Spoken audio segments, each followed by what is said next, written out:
Many of you guys already know me, but if you don't, you ask who am I. Some people may say I'm a deplorable.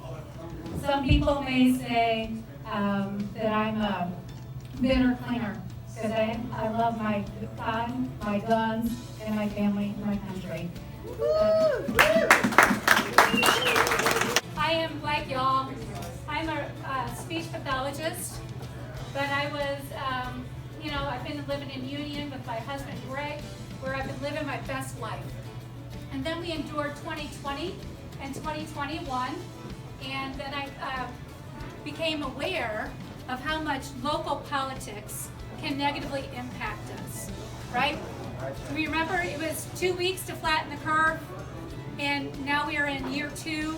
And yes, we have had some of our mandates lifted, but who knows for how long? There's no legislation that says we can't do this again, that we can't do it in the fall, we get back in the cold and flu season. Are we gonna, have to be masked, be shut down again? So when I was watching businesses be shut down, this very business here, where Guy and Mandy have been so gracious to host me, to host a lot of people, this business was shut down and said he was non-essential, even though he has done a lot for this community and was paying his people during COVID when everything was shut down. So that really bothered me. We could have, abortion clinics could be open, but we couldn't have this open.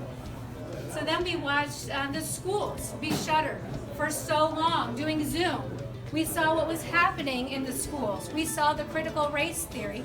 The schools will deny that it's there, but we've seen it. It's called diversity, unless it's of opinion, inclusivity, and equity. Equity is not okay. Equity is not equality. Equity means we all have equal outcomes. I just don't know how that can be. So they're teaching that versus reading, writing, math, the critical life skills that children need. And then we put masks on them for 2 years. As a speech pathologist, I can tell you that it's going to do significant damage to their emotional, social, intellectual well-being. If you mask somebody for 2 years, think of children who are trying to learn and they can't see faces. 80% of our communication is by what we hear and what we see, not necessarily what's said. So that continued, and that really bothered me that this is going on and there was no pushback. So I was like, how can this be? Why are we being locked down for so long? Where's our representatives? Where are they pushing back? And there was none. So I started to make my voice heard. I went down to Frankfort over Memorial Day, and I was protesting against Governor Beshear, saying, stop with the mandates, and we weren't heard. So then when this continued on, and then we went to mandatory vax. Now, I'm not a physician. I could care less if you have a vaccine or not, but I don't think it should be a condition of your employment, nor do I think that people should ask you if you had it. I believe you should have a medical choice, bodily autonomy. You should decide what goes into your body, not the government. If you want to, you said that's fine. I don't care, but it should be your choice. So I stood in unity with the healthcare workers of St. E's when we were like, no, do not make a mandatory vax be part of my condition to work. And we weren't heard. So then I was like, what is going on? Where is my representative? My representative, he was silent. He was silent on pushing back on masks. He was silent on the mandates, and he was silent on the schools being able to return. So I was like, okay, what's he not silent on? And I can tell you he is not silent on taxes. For 5 years, he's been trying to get through a gas tax. I don't know about y'all, but it was $3.99 out here in Kentucky. We're on the cheap side. Right?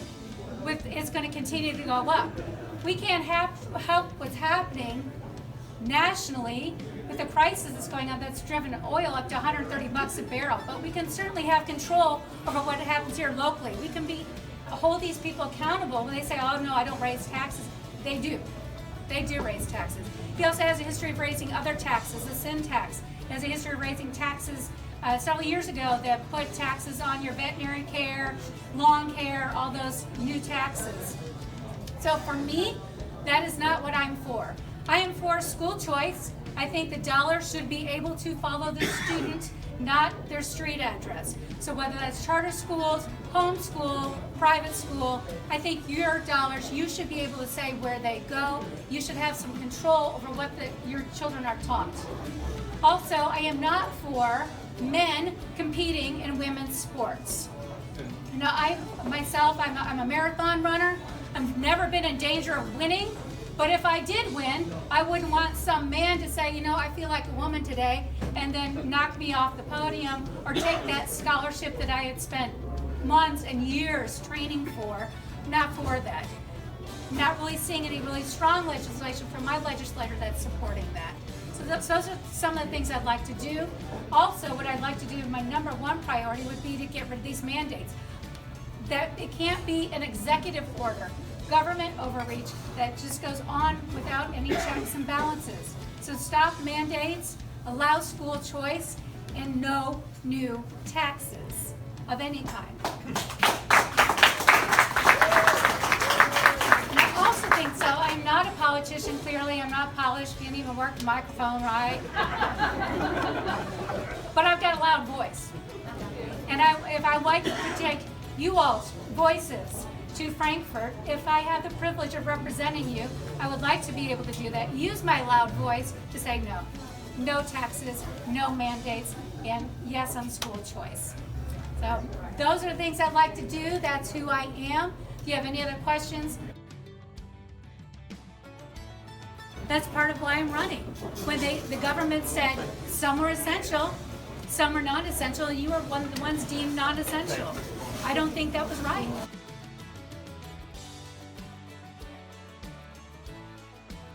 I don't like when government determines winners and losers, right? When you have certain things that you have to follow, but not the big box. I'm not for that. And those are things where, you know, you listen to the people, you have teams around you of experts that are maybe more skilled than that, more knowledgeable than that. I don't know, but that's part of why I'm going, because of winners and losers. I'm not for corporate welfare, which is what happens with the big boxes. Part of what you're talking about are tax abatements that these bigger companies are given. It's a part of, you know, corporate welfare. I don't support that. I think you're doing a great job. Well, thank you. I did my homework. I think your beliefs are on point. I've been doing my homework. I've been doing my homework on our representative, and the things I'm seeing are just not things that I think are traditional Republican values, and certainly not the values of the people, because I'm not sure he's gotten out to talk to people in a really long time. What kind of stress is this going to put on your family running for office? She's got friends. She don't have stress. You ever thought you'd get asked that one, huh? You know, we did not enter into this lightly. We knew it was coming. My husband works for a large corporation. We calculated the risks, just like you took a risk tonight by holding this event here. So, you know, when you are passionate about something, you feel like this is what you've been called to do, you do it, regardless of cost. Because what happens when you sit on the sidelines? I don't want to live through 2020, 2021 again, and we're still not free from it. Do you know the Biden administration just extended mask on airplanes for another 30 days or so? When does it end? When does it end? So it starts with us saying it's going to end. No, I wouldn't be giving University of Louisville Hospital $35 million in a forgivable loan off the taxpayers. I wouldn't be raising gas taxes. I wouldn't be raising sin taxes or sales taxes on various things like that. That is a differentiation, and that he has not pushed back against these mandates. He's very wedded to the Highway Transportation Department and the Chamber of Commerce because he's very well funded by them. And there's a, you know, it's paybacks. Nobody owns me. So I'm not indebted to anybody. Do you think there's opportunity for some freshness to it to not have to pay somebody back for votes? I think I'm living proof of that. I mean, sure. I'm not getting large PAC money from those types of organizations and businesses and having them out support me. Now, I think I've got the people. I've listened to the people, not PACs. You go to bed at night not owing anybody. I don't. a debt of gratitude to my husband who has supported me, and this is not an easy thing to do. And to my friends that are here and work very hard for me and have been supporting me, it's not easy. You lose friends, you get a lot of personal attacks. It comes with the business. It is what it is. How will my Christian faith affect how I vote? I mean, it personally drives my morality and decisions that I make for myself. However, as a politician, I'm wedded to the Constitution. So the Constitution is first. So I would not do legislation that violates the Constitution or things that would violate my moral conscience. So my values are mine. I do not impose them on other people. I think it's other people's decisions to make on how they want to live, how they want to do. I don't care. It doesn't infringe on me, but I don't impose myself on them. But it guides my actions, and probably some things like I wouldn't support abortion. I'm very much pro-life, so that's not something I would go for. So what you do want to watch right now, my opponent has 3 shell bills that he has written, and what that does, it allows him through the end of the session to be able to make some minor tweaks or adjustments, rebrand it, get it back into committee, and that may be indeed how he gets the gas tax through. Because ever since I got on the ballot, guess what? He hasn't put it on the bill this year. First time in 5 years he hasn't done it. But he's got shell bills, so we're watching it to see if he's going to try to sneak this through some other way. It's a bill that you file. It's loosely worded so that it can be easily amended and go back to committee. So that's what he's doing, where you can add whatever you want to it. So you can sneak things in and most people wouldn't even know it's there. Correct. And he also recently signed on to House Bill, I think it's 10, where it takes away, when they are pre-filing bills in the fall, that we all can see them and see kind of what's going on, so that when they come to legislation in January, that we can be like, hey, there's a lot of us bill watchers, like what's coming up. He has said, no, we don't want to let people have access to that. We don't want you to be able to see what's pre-filed. So you just see what happens in January. So that's another one of the things he's currently signed on this session just recently. I think law enforcement needs support. It's a heck of a time to be a cop right now. When there's all the push of defund the police, I'm not for that. I am not for diverting funds from the police to community programs, social workers. I think there probably needs to be more investment into exactly what we spoke about, the training of police, recruiting of police.